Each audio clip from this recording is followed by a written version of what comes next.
বাণিজ্যের আড়ালে গেল এক দশকে বাংলাদেশ থেকে বিপুল অঙ্কের অর্থ বিদেশে পাচার হয়েছে।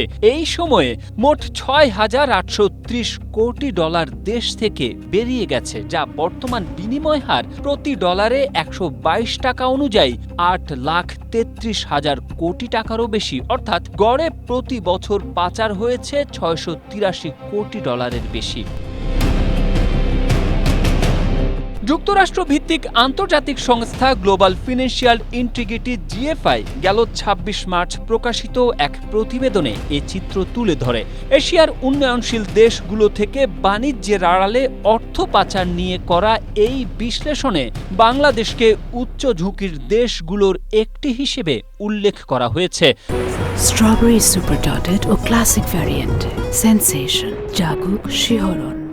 প্রতিবেদন অনুযায়ী আমদানি রপ্তানির ক্ষেত্রে পণ্যের মূল্য কম বেশি দেখানো, অর্থাৎ মিথ্যা ঘোষণা বা ট্রেড মিস ইনভয়েসিং এই পাচারের প্রধান কৌশল।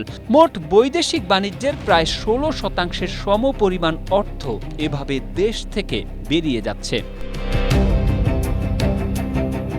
জিএফআই জানায়, পাচার হওয়া অর্থের বড় একটি অংশ উন্নত অর্থনীতির দেশগুলোতে স্থানান্তরিত হয়েছে।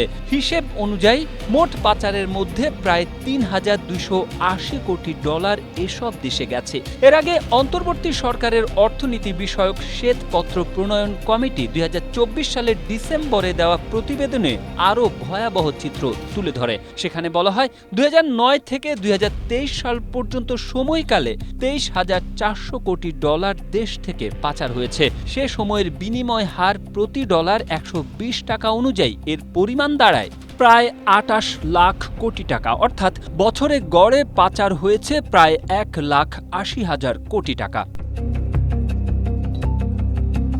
ওই প্রতিবেদনে উল্লেখ করা হয়, রাজনৈতিক প্রভাবশালী ব্যক্তি, ব্যবসায়ী গোষ্ঠী, আর্থিক খাতের বড় খেলোয়াড়, আমলা এবং মধ্যস্বত্বভোগীদের একটি চক্র এই অর্থ পাচারের সঙ্গে জড়িত ছিল। Tareq Ahmed, Asia post.